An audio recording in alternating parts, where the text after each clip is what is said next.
सम्मानित सदस्यों का मैं हृदय से स्वागत करता हूं। उत्तर प्रदेश का विधानमंडल देश के अंदर किसी भी विधानमंडल का सबसे बड़ा विधानमंडल है। स्वाभाविक रूप से यहाँ पर जनता से जुड़े हुए, विकास से जुड़े हुए जिन मुद्दों पर माननीय जनप्रतिनिधिगण चर्चा करते हैं, देश के अंदर वह एक नजीर के रूप में देखी जाती है। पिछले 8-8.5 वर्ष के अंदर उत्तर प्रदेश विधानमंडल ने अनेक उपलब्धियां हासिल की हैं। अनेक महत्वपूर्ण मुद्दों को चर्चा का विषय बनाया है। जनता से जुड़े हुए मुद्दों पर सार्थक चर्चा को आगे बढ़ाने का काम किया है। और इस बार का सत्र भी काफी महत्वपूर्ण सत्र है। इसमें जनता से जुड़े हुए मुद्दों को लेकर 25 करोड़ की आबादी की आकांक्षाओं को पूरा करने के उद्देश्य से विधायिका की भूमिका किस रूप में आगे बढ़ती है, इन सब पर बहुत महत्वपूर्ण एजेंडे के साथ हम लोग इस सत्र में, यहाँ पर मानसून सत्र में यहाँ पर उपस्थित हुए हैं। आज से सत्र प्रारंभ होगा, तो सत्र प्रारंभ होने के साथ ही क्वेश्चन आवर, जिसमें माननीय सदस्यों के द्वारा जनता से जुड़े हुए महत्वपूर्ण मुद्दों को प्रश्न पूछे जाएंगे। 0 आवर में अपनी बातों को रखा जाएगा और सरकार की तरफ से उन सब का एक सार्थक जवाब भी उपलब्ध करवाया जाएगा। इसके साथ ही अन्य महत्वपूर्ण मुद्दों पर मानसून सत्र है, तो स्वाभाविक रूप से बाढ़ से वे मुद्दे भी उठ सकते हैं। इसके अलावा अत्यधिक बारिश के कारण जल जमाव से जुड़े हुए मुद्दे भी उठेंगे। सरकार के स्तर पर क्या कार्रवाई हो रही है, स्वास्थ्य से, शिक्षा से जुड़े हुए मुद्दों पर सरकार ने पिछले 8-8.5 वर्ष के अंदर जो कुछ भी किया है, इन सब मुद्दों पर भी परिचर्चा होगी। यह सत्र इस बार का इसलिए भी महत्वपूर्ण होगा कि आदरणीय प्रधानमंत्री जी की प्रेरणा से देश की स्वाधीनता दिवस का अमृत काल का यह 3रा वर्ष है। और इस 3रे वर्ष में यद्यपि प्रधानमंत्री जी ने देश की स्वाधीनता दिवस के अवसर पर पूरे देशवासियों को विकसित भारत के साथ जुड़ने का आह्वान किया था। विकसित भारत, विकसित उत्तर प्रदेश, आत्मनिर्भर भारत, आत्मनिर्भर उत्तर प्रदेश।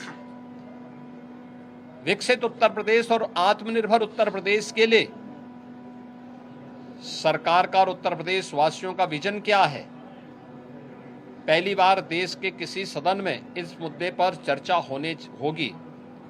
और इसके लिए भी मैं सभी सम्मानित सदस्यों से, कल दलीय नेताओं की बैठक में भी इस पे चर्चा हुई थी और दलीय नेताओं की बैठक में भी इस पर बहुत सारे मुद्दों को आगे बढ़ाने के बारे में एक सहमति बनी थी। 13 और 14 अगस्त को लगातार 24 घंटे तक उत्तर प्रदेश विधानमंडल में इस पे चर्चा होनी है और चर्चा के बाद सरकार के द्वारा कैसे इस विजन डॉक्यूमेंट को नीति आयोग के मार्गदर्शन में, विशेषज्ञों के सहयोग के साथ, आम जनता के साथ साथ हर तबके के नागरिकों की सहभागिता इसमें सुनिश्चित हो, इसको लेकर के विस्तृत कार्य योजना की घोषणा भी हम लोग सदन में करेंगे और उस कार्यक्रम को आगे बढ़ा करके आगामी 25 वर्ष की कार्य योजना को लेकर के सरकार अपने विजन को सदन के पटल पर रखेगी और उस कार्यक्रम को एक समय सीमा के अंदर तैयार करते हुए विकसित भारत, विकसित उत्तर प्रदेश के इस संकल्प को आगे बढ़ाने की चर्चा का केंद्र बिंदु हमारा सदन बनेगा। मेरी अपील होगी कि सरकार ने पिछले 8-8 वर्ष के अंदर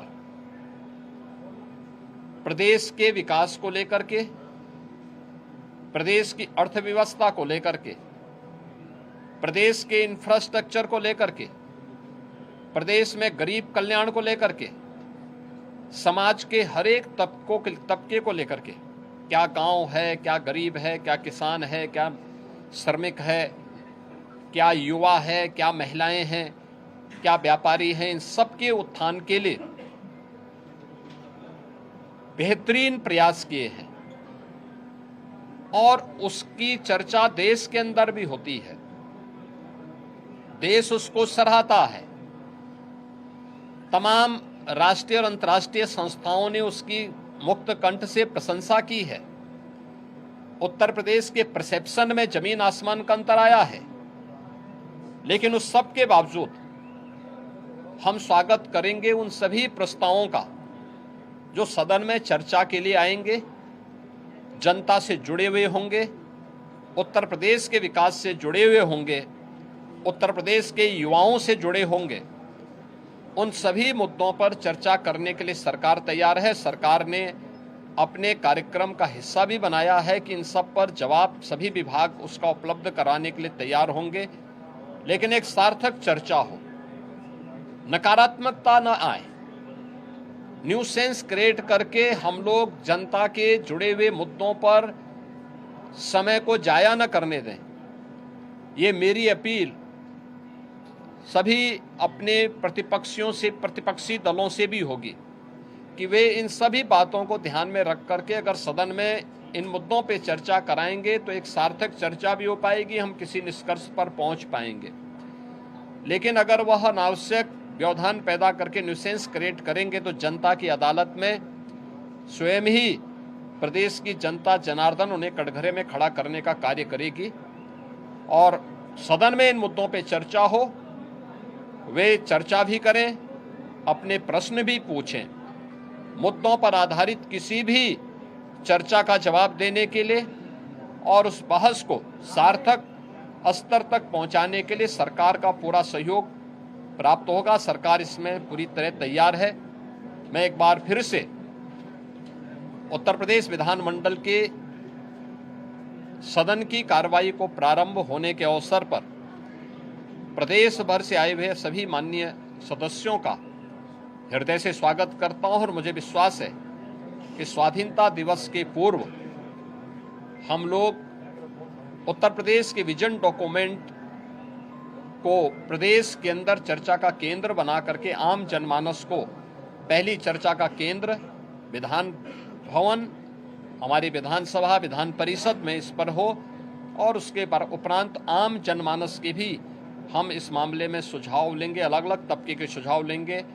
फिर इसको लेकर के हम लोग उन सुझावों को कलेक्ट करने के साथ ही उत्तर प्रदेश को एक व्यापक कार्य योजना देने में सफल होंगे। वो विजन डॉक्यूमेंट के रूप में विशेषज्ञों के साथ मिलकर के आगे बढ़ेगा और जब भारत 2047 में विकसित होगा तो उत्तर प्रदेश भी विकसित भारत की यात्रा में विकसित उत्तर प्रदेश बनकर के तैयार हो। इस विश्वास के साथ यह चर्चा का केंद्र बिंदु हमारा सदन बन सके।